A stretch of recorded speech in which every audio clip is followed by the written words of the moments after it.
to sum up 3 tips for the application.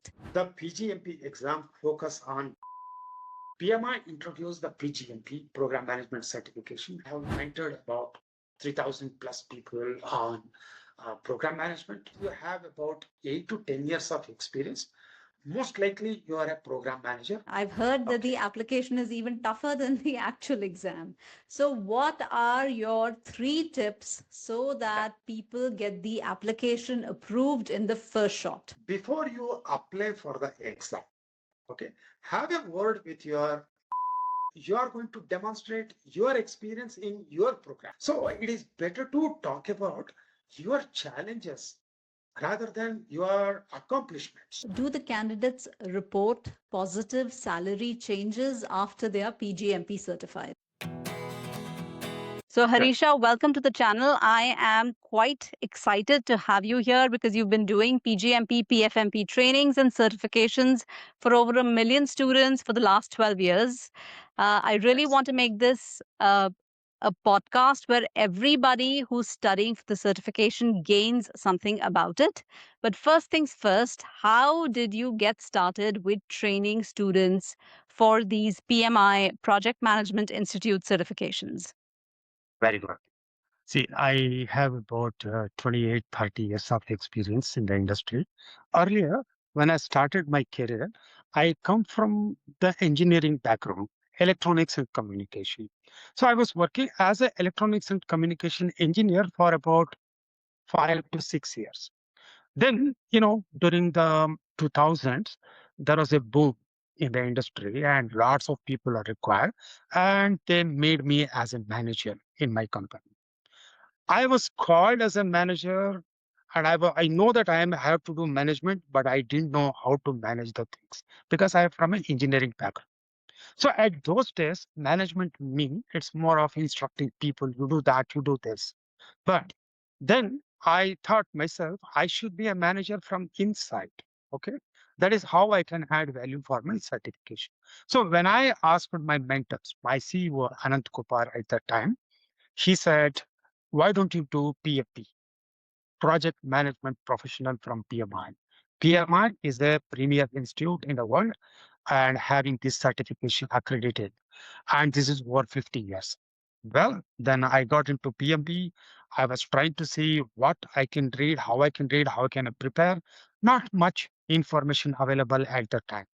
But still, with my other colleagues who also started with me, so we started a management journey. That is where I got into what you call real project management. Okay. I did my PMP in 2000. So this is my 26th active PMP certification year. I'm so proud of it. Then all along through my career, I switched many companies over there. Each company, when I switch over, is having a different, the work culture. American companies, European companies, Indian companies, everyone have a unique culture. So when you switch the job from one to the other, you observe the way how people are going to work over there, the maturity of the company in terms of process management, people management, vary a lot.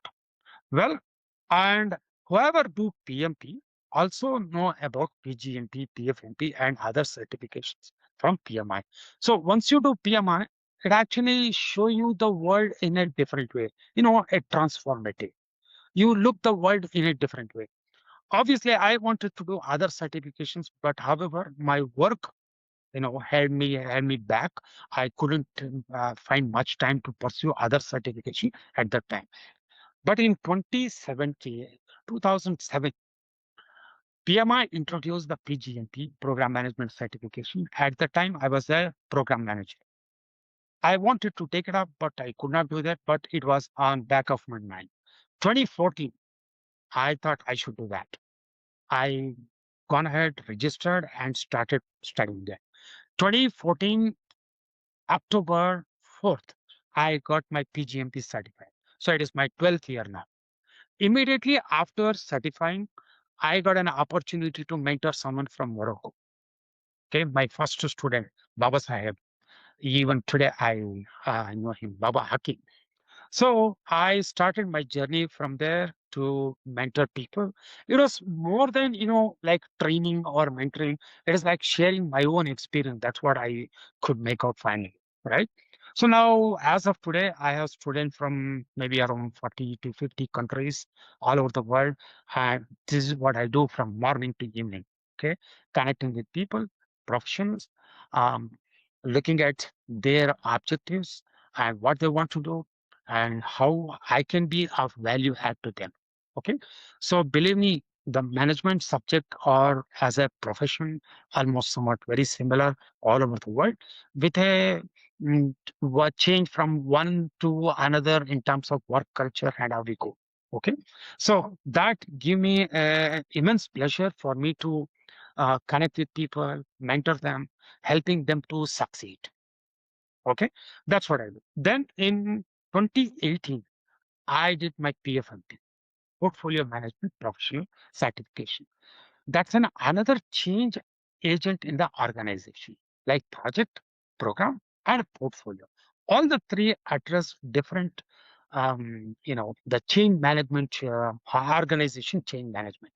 So 2018, I did my PFMP. Then many of my students who are past the PGMP asked me, sir, why don't you start PFMP? Yes, I started with that as well. So as of today, I have mentored about 3,000 plus people on program management, around 800 to 1,000 people on portfolio management. Okay. Okay. So this is, I mean, that's how the journey started. And then I also added other certifications on the go, like risk management. Then I did my SAP. I'm also going to start the how are you going to manage the data or AI projects? Okay. And how you do project management in a AI way as well. Okay. So what for a common man out there Yeah. who's probably just an engineer right now or doing Right. accounting or doing some kind Yes. of business analysis in a company, what is the difference between project management, program management, and portfolio management? See, when we talk about this project, program, and portfolio, as I said, these are the change agents in the organization. Example, you want to improve your profitability, let's say by 15%, by process improvement, adopting a new technology, or you have a customer complaints, or you want to develop a new product service. So there are so many initiatives are undertaken in the industry. These initiatives have their own nature. Okay? Now, let me give you a way how we classify these changes. Example, we have a transactional changes. Something I'm going to start a new one. Okay, transactional change. And if I don't want, I can go back to the previous state. Okay, transactional change. So majorly we go with projects for creating a transactional changes. Example, you want to improve the quality of a product that you already have. Okay, and one specific goal. So now basically you can go with a project approach. This is just one example. It can be a construction.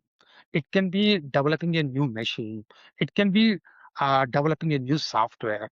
But we go with a project where and all you have a you are in a relatively stable environment. You go with a project approach. And again, project can be executed in multiple ways, in a predictable way or a agile way or hybrid way. That is how you execute. So project is going to bring in transactional change in the organization. Well, now look at the higher level of complexity. Multiple projects.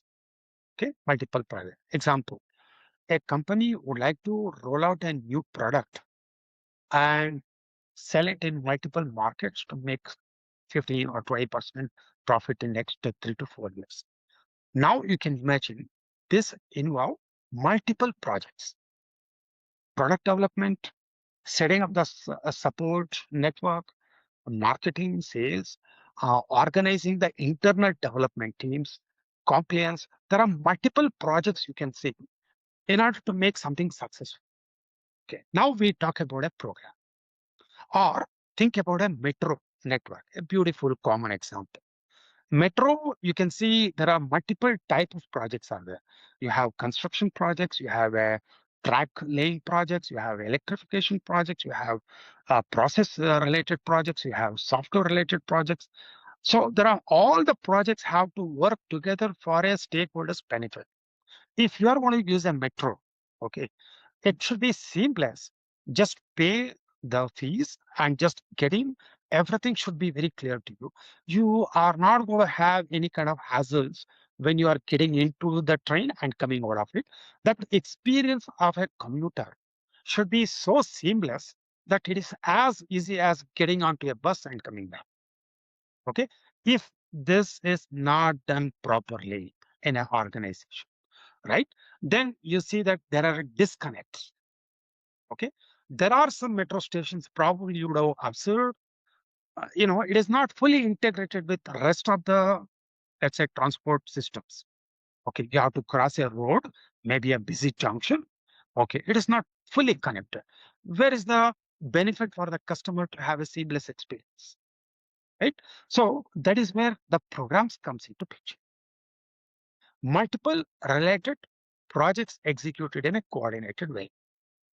Usually, we undertake a programs in a relatively unstable environment. Okay. Now you look at this world for the last 2, 3 years. What is happening is we have a AI technology. It is redefining the way work it get done. Okay. Earlier, we used to have probably the chatbots.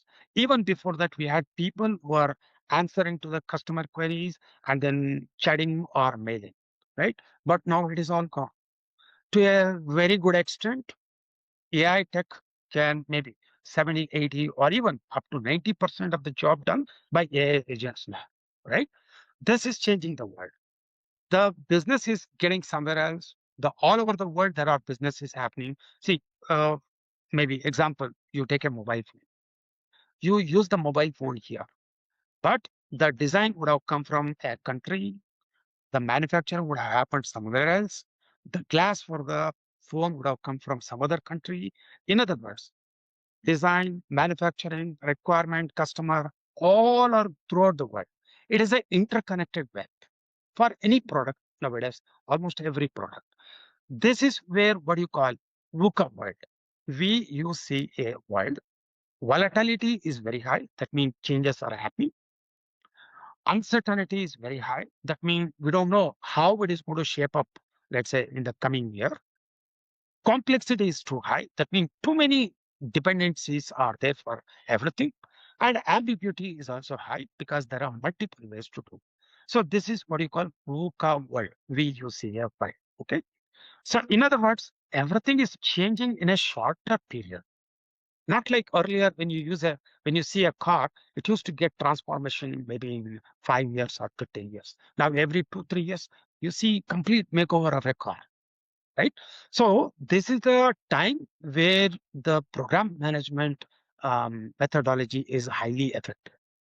Okay, if you are in an unstable world, and how you are going to be successful in an unstable world, that is where we go. Okay, this is the program approach.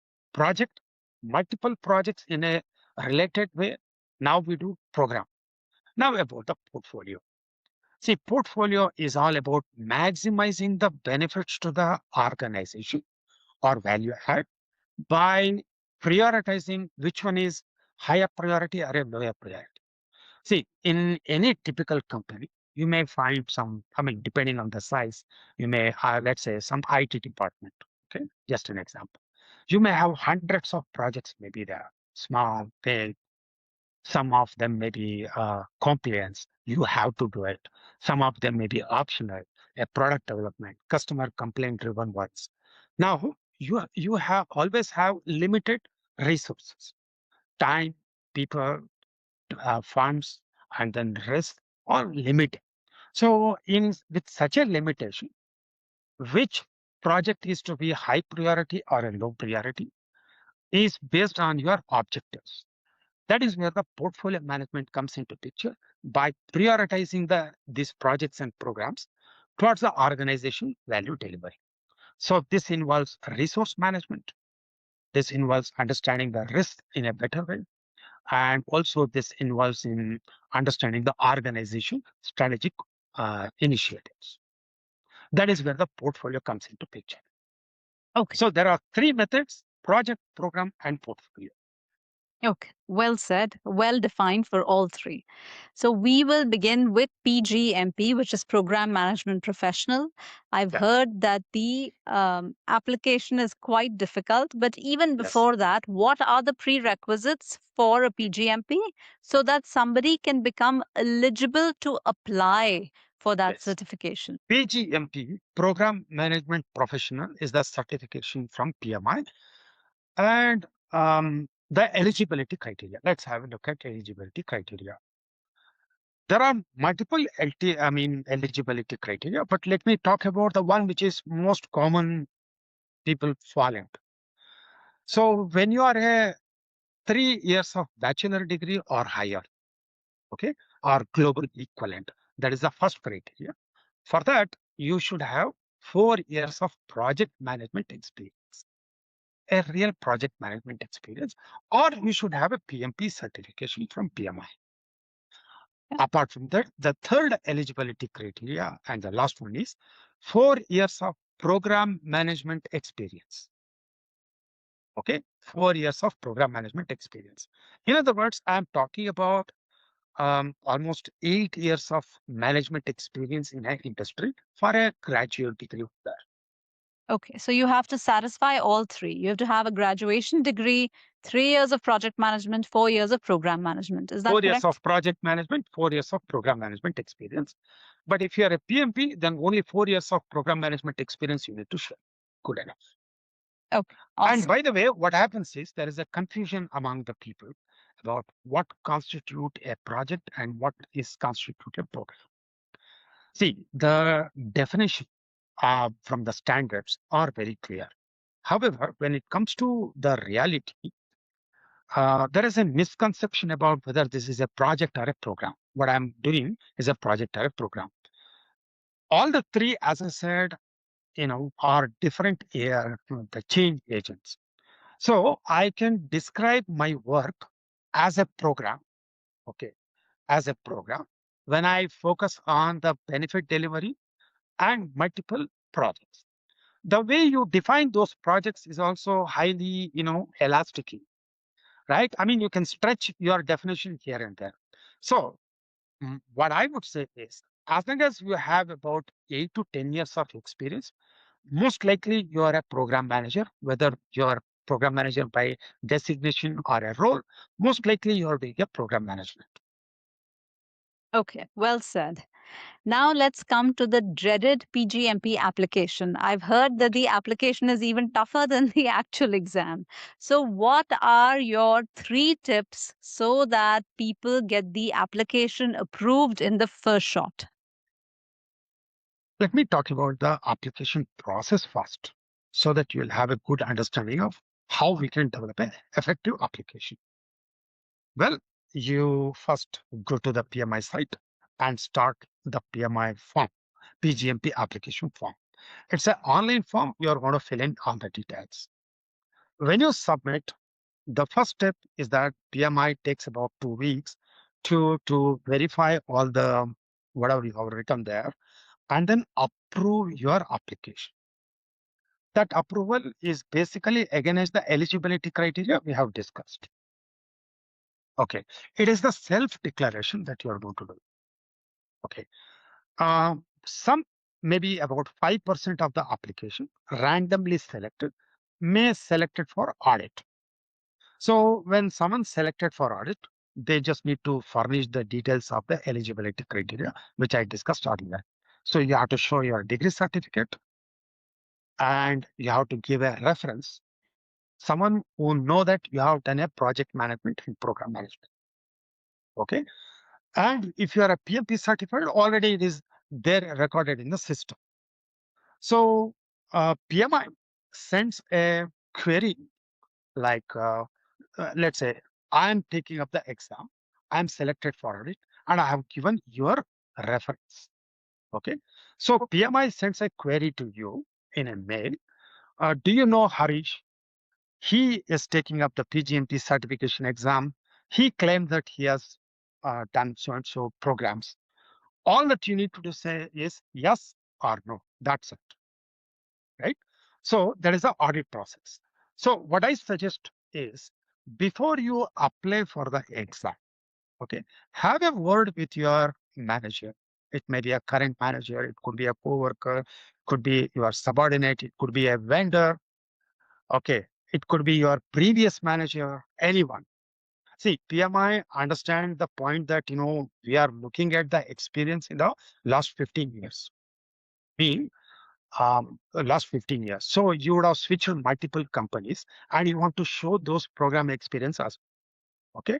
So what PMI says in the FAQ very clearly, the current manager or the reference that you give is also eligible to attest on behalf of all your previous managers. Okay. That makes the simple very simple. I mean, process very simple. You no need to go and chase people whoever you work with. They may be reachable or not. That is all possibilities. Okay. So it is not that tough, if you ask me, to go through an audit process. You can actually complete it in maybe 1 or 2 days itself. Yeah, some conception that people think that okay, this is a very tedious, and then you have to approach that many people. What happens if my manager don't agree with that? Nothing of that sort. So better you have a word with whoever you are comfortable with. It may be your manager, as I said, or a subordinate, anyone who can say you have worked in so and so manager, good enough. That is an audit process. Once you complete the audit, PMI requests you to make a fees payment. Okay. Now, whatever the part we are saying, tough thing. Okay. After you make a fees payment, now PGMP is in two-stage qualifications. Okay. First stage qualification is called panel review. Okay. Now, let me go back to when you are applying through the website. Okay.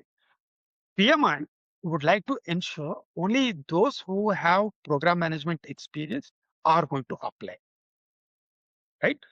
Otherwise, because no, this is certification exam. Mean you already have a program management knowledge and skills. PMI gives you the questions. You correctly answer to those questions, and they only put the C. Yes, okay, pass or fail. So this is what you call a certification exam. This is not like a university exam where they're going to give you feedback and help you improve. No, not that. It is certification.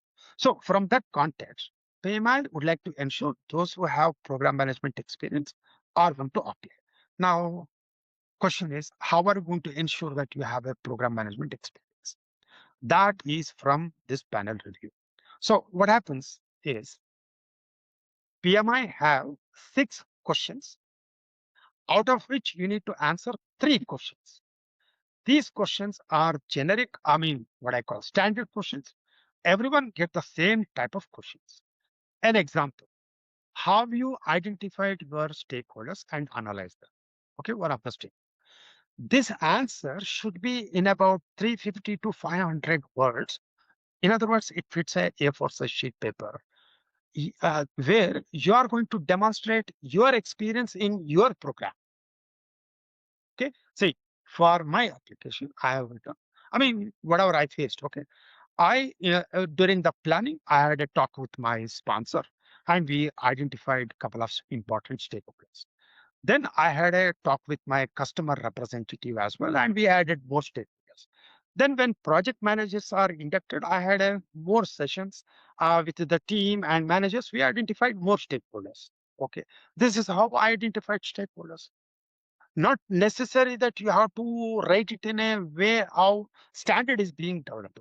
Because PMI is interested in your experience, not the understanding of the program management. See, in my case, you have to also have to talk about a challenge. Okay. In my case, in one of the program, I forgot to add a procurement management director. I mean, procurement department director for some reasons. So whenever I send a query after, I mean, mail exchange, I see that there is a slow response from the procurement team. Then I realized that I have missed out these people. So they don't have a full information about my program, what I'm trying to do. So I requested for a meeting, explained about the program, then it was okay. See, each of us will have some kind of a challenge in every work, right? That is what you're going to show there. In fact, if many people write, okay, everything was beautiful. I had a wonderful work, and I got a greatest program management award in the world. My company honored me. Please believe me, we are in a practical world. Management is a thankless job, okay, and hardly I see people get real kudos. Oh, you are done a good job as a manager, because everyone expects more from a manager, right? So it is better to talk about your challenges rather than your accomplishments. Okay.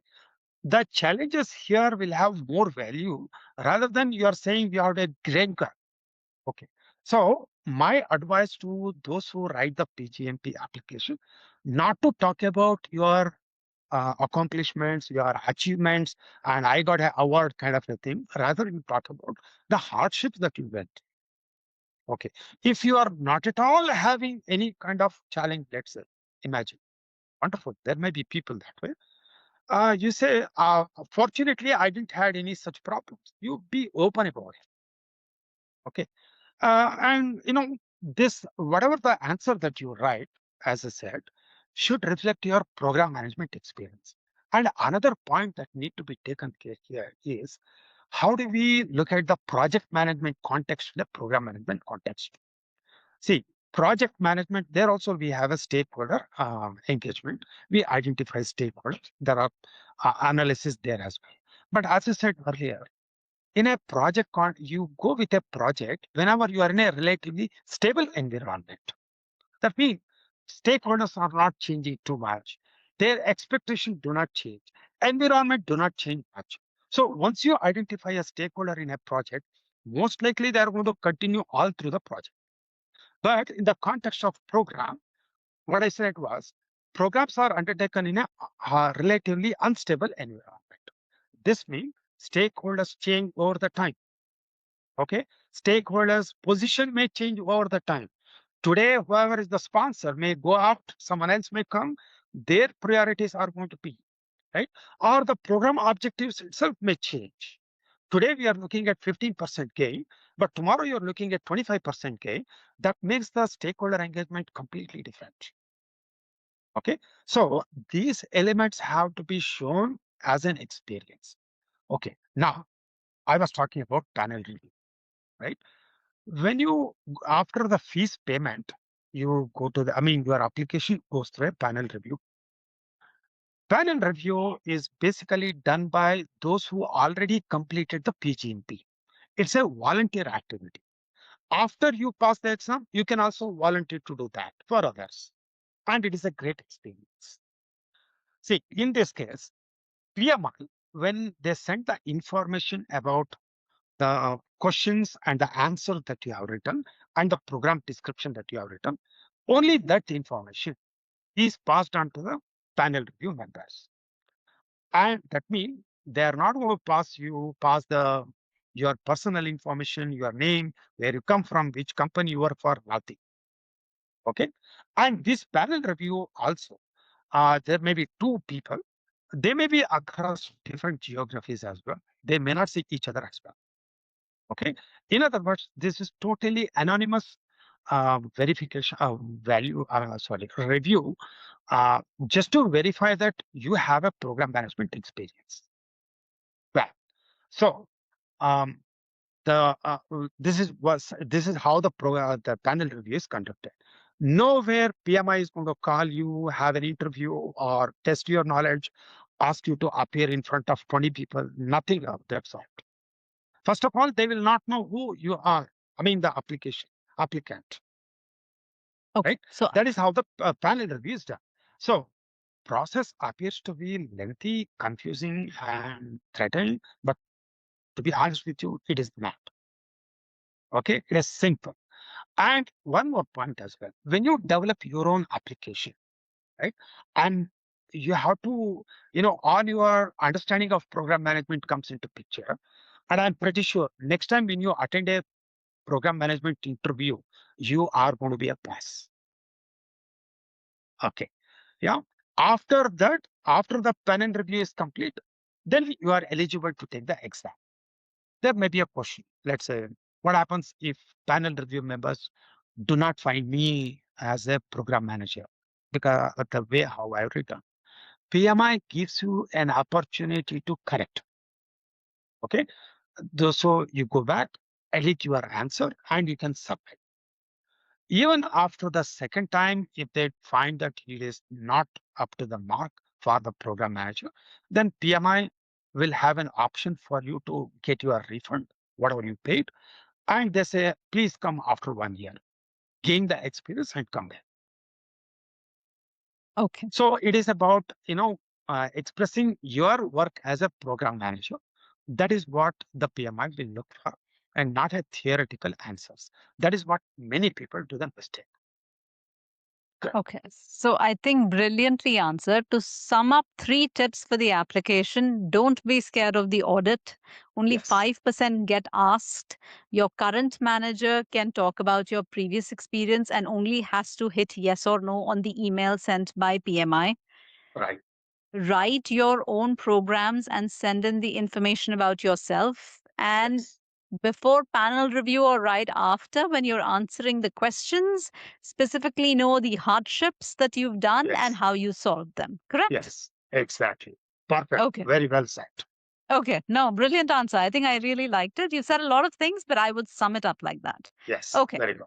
And you also said that they give you the chance to redo your application if they actually say that it's not approved the first time. So don't worry, make the edits, resubmit. Yes. That's correct. How Because do you PMI know? understand this point. Yeah. Yes, How do you please know go ahead. what edits to make? Where you went wrong? How would you know that? Okay. PMI do not give a very good feedback about where you are gone, wrong Mm, and all that because it is a certification exam and they look for your experience. That is where probably you can approach a mentor like me. Okay, that is mhm, one of the source, or you have other support, functions like you have many groups on LinkedIn. You can request people to verify it. I mean, get the mentoring. But however, there is a caution. Nowadays, we have these LLMs, Nine, Gemini, Copilot, ChatGPT, Claude, and all that. Unfortunately, they do not get the right context of your specific experience. Okay, because nowadays I see a lot of people ask the Claude to write a my experience for the PGMP thing, and it gives you in a minute. Unfortunately, they don't get the context in which the experience is done. So it is a clear reject. Okay. So there are few support, available. So I request them to approach at that time. Okay. And however, yeah, many people fail at this stage because they are not getting the right information about how to express their own work as a program. yeah. Okay, that is where they fail. And one more thing, what happens is I may be a program manager. What I'm doing is program in the work, but I may not realize that this is a program. Mm, Okay, so my suggestion is that have a look at the standard. Go through the standard for program management edition 5 as of today, PMI standard. Just browse through it, develop a good understanding of what is program management, and corroborate with your experience.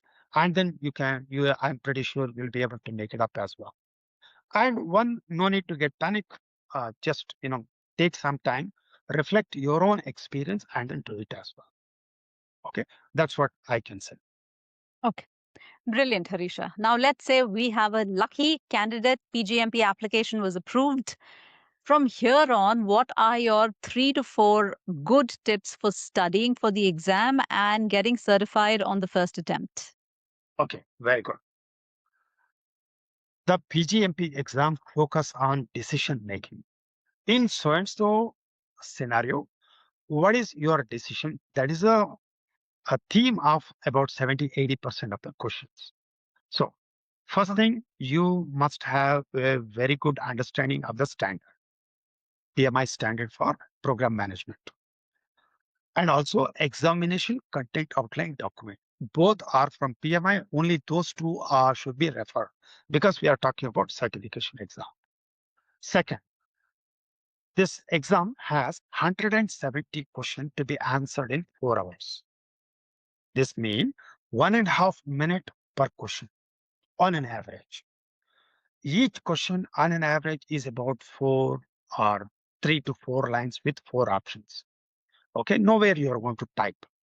That means how you are going to analyze the question and find the answer, right? What I call critical thinking. Okay, critical thinking is a process how you make a sound decision with limited information available. Okay, so when you apply critical thinking, mean the scenario may be, let's say, in a construction industry, or it may be in IT, or in a chemical industry. But management is the same the subject that we apply everywhere. So convert that scenario into management terms so that it is going to be generic. So when you have it in management terms, look for that in the standard. Okay, standard gives you a knowledge. Okay, the knowledge also helps you what are the way how you are going to manage that situation, right? That when you apply back to the real world, then you have 4 options given in the exam, or in the work you can develop 4 options and select the one which is appropriate from the knowledge or from the standard perspective. You are going to do good. So it is not about doing some thousands and thousands of questions. It's not about memorizing the whole book. It's not about, keep worrying about, I don't know what happens, but it is all about I would say, but the second point, very important point is doing the critical thinking about the questions and answers. Okay. It is basically, I mean, it is like a habit. Do it for 20, 30 questions intentionally, then it becomes, practice. Moment you see a question, you don't jump into answering to it. You stop over there. You do a critical thinking. Then you identify. Most likely you're going to hit a right option. Okay. This is the second one. Third tip, very important. If I have to summarize in 3 tips, exam, how you perform in the exam. In what I observe, okay, as I told you, 170 questions in 4 hours, 1.5 minute a question. It's about my stability of thinking is very important now.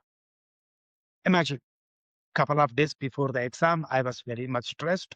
I got a hit from everyone, not feeling very well and not in a good mood. I didn't had a good sleep. Now I go to exam. The very first question comes over there. Okay. You feel so difficult. You don't know what to do. That's it. Gone.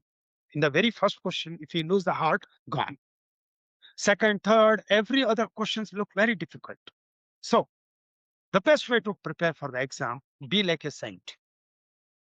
Couple of days before, have very cool, be cool. Whoever say whatever it is, you don't take it into heart. If someone demands from you, you say, yes, I will get it done. Cool. Okay.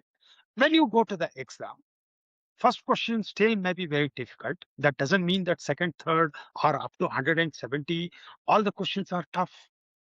Questions are framed in a very scientific way that one can do it in 4 hours. It is not about all the questions are 3 to 4 hours, 3 to 4 lines, right? There are 1 liners, 2 liners, 5 liners, 20 liners as well. So overall, one can do in about 3 hours, 45 minutes. Most of the people, I would say, have around 10 to 15 minutes at the end to review the answers as well. But again, I'm saying most of the candidates, right? That's why you should maintain that coolness all through the exam. One of the biggest hurdle what I see, but what participants or exam takers don't see is, example, let's say about 2 hours into the exam, you expect 50% of the questions to be completed. However, right, that is a natural thing anyone can think about. However, maybe plus minus 5%, 10% here and there, it is a possibility. But when I'm 10% less than my target at 2 hours, imagine, then there is an anxiety. So you are going to read the question fast. Okay, you select it fast. Okay, then most likely you are going to get a wrong answer. Okay, it is decision making, right? So that is the start of the decline, I would say. Okay, so people may at the end, many people tells me, Harish, everything was good. I was thinking I'm going to pass, but the result is opposite. Okay, so you need to maintain that composure right from not only from the day of exam, but 2, 3 days before at least, and you complete the exam. Okay, and one more thing, one should not worry about the result. Okay, it's not in your hands. It's in either PMI decides and the God decides. Then why you should worry about the result? So what you have to do is study well. Okay, do the critical thinking, practice very well, and then go to exam, do your best. Okay, and don't worry about the result. Be pass or fail, don't worry about it. Okay, that is a way to think about, that is a way to go ahead. Focus on the exam, your karma, don't worry about the outcome. Exactly. Yes, And exactly. That's been then told here, thousands of years. Okay, so that still apply here as well, right? Don't worry about the result, but do your work better. Whatever you supposed to do, you should do good. I have not studied well. I didn't get time. I don't know how it works, but I expect to pass. That is my problem. how many mock exams or practice questions should a person do so that they can time themselves and be ready for the real PGMP exam? Okay, good. See, the key to prepare for the exam after understanding what is program management, as I said, is critical thinking. 70% of the questions it covers. Remaining 30% questions are about terminology, because any standard body expect its members to converse in the same terminology so that there is a efficiency in the the community, right? So what is schedule, or what is plan, because people interchangeably use schedule, plan a lot, right? But we have a terminology too. So it is not about thousands of questions, as I said. Maybe one or two sets of mock exams, maybe around overall 500, 600 questions should be good enough when you do it in this way, critical thinking way. Okay. When you practice as a student, you be a student and understand the questions, not to test your performance. Okay. So 500, 600 questions, one to two marks should be more than enough, if you ask me. It is an optimized learning as well. Otherwise, you don't, I mean, it's like a ocean. Well said. I think two mock exams and just Yeah. multiple questions to understand critical thinking and the process. Very Yes. nicely said, Harisha. Okay. Yeah. Now let's come to a little bit more of studying. One of the tips that you gave is that understand the standard really well, right, for program Yes. management. Yeah. Now, the standard is extremely dry and Yeah. written in a way to make you not want to study, which is Yes. amazing. People with excellent English who study well really look at the standard and want to cry. So, Yes. how do you make sense of something like that? Oh, very good. Two things. One is, as you study the standard, you are acquiring the knowledge and trying to reconcile with your understanding of program management that you would have got it from your work, years of work, 12, 15 years of work. So as a result, some of them make sense to you, some of them, oh, come on, this, I don't do that, and all that. Well, for that, each section in the standard, example 3.3.1 talks about the business case, right? About 1.5 pages. That's a concept. It's a feasibility study. So instead of simply studying that, ask a question again. Why, what, where, how, to. You should have a convincing answer to yourself. You may talk to people, you may get it from your own experience. You go and talk to Copilot or Google it, whatever the case, doesn't matter. But you should get a convincing answer to yourself. It may be wrong in the beginning, but you should be convinced yourself. Just because Harish says, just because Google says, just because Copilot says, don't believe. You should be convinced yourself first. That is the first thing. Second thing, to have a good understanding of any knowledge, you have to convert the knowledge from one form to the other form, right? See, you said the book is full of text, boring.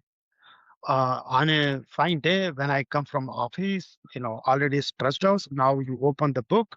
Oh, well, I don't know how to. It is going to be very difficult for anyone. I can imagine. Try to convert the text into another form. Mean it could be a picture. You draw a picture on the paper, or it may be a flow diagram or a mind map, or you do anything that comes to your mind, or worst case, you will write down again. Okay, this is 10 times effective than just reading it. And by transforming the concept into another form, you will also try to connect the dots. Let's say who is going to develop the business case. Obviously, look for the answers. So all that you're trying to get into it. So first, ask the questions why and how. Second thing is you should convert the text into another form. It could be a schedule, it could be a picture, it could be something else. Uh, this is the best way to understand the standard. Finally, you should have a convincing answer to yourself. And don't, just because someone says that is the right thing, don't believe it. Just because standard says something, don't believe it. But you should be convinced to yourself.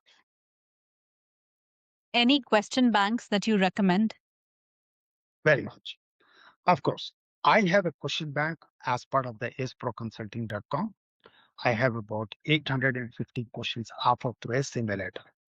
This has three levels: chapter-wise questions, which will help you to understand the chapters, then domain-based questions, which are more of scenario-based questions, and two mock exams. Apart from this, you have few on Udemy. Okay, on Udemy.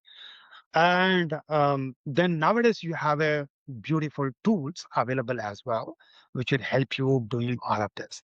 Let's say you go to PMI Infinity tool. Okay, PMI in their website have an Infinity tool. It is a LLM. So you make a query and it gives you a question for you to practice. You can change the difficulty level or you change the subject and all that. But nowadays I see another one, a good tool, what do you call RAG tool, retrieve augmented tool. It's a AI tool. From Google. Notebook LLM. Okay, Notebook LLM. The good thing about Notebook LLM is that it will ask you to load the sources, the book, the standard ECO document, any other website which you think is compatible with PMI, you add it up. Then it has a ready-made studio, wherein you can convert some visualizations, or you can develop a audio guides automatically, or build a presentation, or you can also ask for questions. Okay, so that's a very good tool for us to practice as well. Okay, I think this should be good enough. And as I said, it is not about thousands of questions. It is the method of understanding and analyzing. Okay. So let's say our candidate went through the prerequisites, the application process, exam, and got Yes, certified. yes. Now, do the candidates report positive salary changes after they are PgMP certified? Okay. See, this salary hike, okay, is a impact of multiple factors. Okay, but assuming all other factors are constant, I have the PGMP. Yes, you can expect. This is the study by PMI. You can expect about 15 to 20%, depending on the industry, depending on the country, depending on the factor, multiple other factors. But this is true. Okay. See, because you are demonstrating that your program management skills are in par with the industry. Okay. So obviously, this is one of the factor I see, especially those who are joining from the Americas. As of now, the company recognize that you are a PGMP now. Okay. Yeah. How does one keep up with their PGMP certification after they're certified? PMI have a program for that. So it is called PDU. You have to maintain the credential for 3 years. In fact, the credential given to you is for 3 years.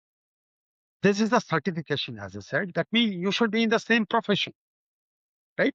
So PMI need you to report 60 PDUs, professional development units, to maintain your certification. For that matter, same set of 60 PDUs that you get, you can maintain PMP, PGMP, PFMP, all other certifications you got from PMI. 60 PDUs good enough. Life is still simple, not complex. So good. And there are multiple ways to acquire those PDUs. There is a good information on the PMI site. It's not a tough thing at all. But one should not forget to renew the certificate at the end of 3 years. After so much of struggle, I have seen few people, oh, I forgot to renew my certificate. That should not happen. Is it worth getting multiple certifications from PMIs? Do you recommend it? Of course. See, each of these certification address one specific domain of the performance of a manager, right? See, you join a organization as a newcomer, newbie, just out of the college, right, or university. What you have is a knowledge, not the skills, right, at that point of time. As you work through your work, you start acquiring additional knowledge specific to that work, not a generic one. And your skills in applying that knowledge onto the work also improves. Now, over the time, when you are working in that way, example, you work in a specific type of projects, imagine, okay, where you know people very well, you know the technology very well. Maybe customers are going to change. So your way of your growth is basically oriented that kind of an environment. You do excellent job. But if you are go to, let's say, another environment where customers are same over the years, but technology change or your people change, then one may struggle to excel in such a situation. So as you grow in the career, as you move in the career, it is important that you have to understand your performance domains and start acquiring the knowledge into it. So PMI certification address each of those multiple of those performance domains, and you need all of them if you ask. It may be a risk management, program management, portfolio management, change management, AI management. PMI has many. Still, beyond this, you have to acquire multiple other as well. There may not be certifications as well, but you need to think of a structured growth for yourself, okay, over the years. Whatever the people say for 5 years, still valid. You should have a growth outlook for yourself, and you should not, I mean, ideally, you should not look at someone else to sponsor you, okay, because it is your own growth. So you should budget the time, money, and support, and all that, and you plan it. Then only I can say you're relevant till you're going to retire. Okay, Harisha. So we talked about a variety of topics today. To finish, we did everything with PGMP. What's Yeah. the one thing that I should have asked you and I didn't? Anything you want to share? About the career, okay. See, the biggest challenge for a middle level manager, what I see, okay, is that there is not much support for them to guide them through a structured, growth. So when you are a manager, let's say about 8 to 10 years of experience, you're a couple of years into management. Now you get into what I call middle-level management, maybe around 12 years to 20 to 25 years of experience. I would call it as a middle-level management. So at this point of time, company look at you to have your thoughts aligned with the company priorities. Okay. On the other hand, you have teams to manage as well. Now you are like a bridge between the people who work and the people who decide. Okay. So you need to know best of both the worlds. However, as I said, over the time, because of the environment in which I work, it may not be a structured growth. So for a structured growth, you need to look at from three perspective of your own job. First thing, what we call technical skills. Mean, how are you going to do program management? How are you going to do risk management? Okay, how you're going to, let's say, portfolio management or the work wise. Okay, this keeps evolving all through year on year. Every year you have a new method to show up, so you should be good at that. Second, you should be good in your interpersonal skills. I mean, how good you are going to lead people, how are you going to inspire people, right, to do a better job, how you're going to communicate, how are you going to collaborate with people rather than competing, right? How good you are a conflict management, how good at you are resolving the conflict, how good you are a negotiator. When I say interpersonal skill, there is a whole gamut out of that. A lot of people, even senior managers, what I call as of today, maybe not so good at some of these things. Okay, example, imagine when you are presenting in front of many stakeholders in the office, if someone makes a negative comment about you, okay, and say, this is a bullshit what you are presenting, not at all good, I expect better. If that is a comment from someone in front of everyone, how people take it? Some people take it, emotionally, right? So then the way how they behave is completely different. Some people may get dejected themselves. Oh, maybe that is how I am. Or some people may go offensive as well against the person who made the comments. Person who made the comments, there may be multiple reasons, whatever could be. But what we need to understand is, as a experienced person, how I look at this scenario from a knowledge perspective. See, I need to understand that, okay, I'm in a conflict situation. Now, my understanding of conflict management should come into picture, how I should take the next steps. Okay, these are all what I call competencies one has to, improve from day one you join to the last. So interpersonal skills is the second domain that you should be doing a good job every year on year. Third is domain skills. Meaning, I'm into so and so domain. I mean, the business domain I'm today. It may be financials, maybe banking, it may be IT, it may be something else. Okay. I should know what my company is doing. I may be, a support engineer, but I should know what my company is doing. What are the challenges? Who are all the competitors? What is new happening in my own domain? Okay. That awareness should be there. A lot of people go to office, come back home, but blind to what happening outside. Yeah. Okay, right? That should not be there. So one should have an understanding of what is happening in this world in my domain. So all the three, technical skills, interpersonal skills, domain skills, are necessary for someone to have a good career ahead. So year on year, you assess yourself, you prioritize one of these and set a budget, time, cost, and then we should go further. And this should be very structured, disciplined way. Then I'm pretty sure one will have a good life. Awesome. Well said, Harisha. Thank you so much for joining us. We really appreciate this whole session Thank you um, and appreciate your time. very much. Thanks a lot.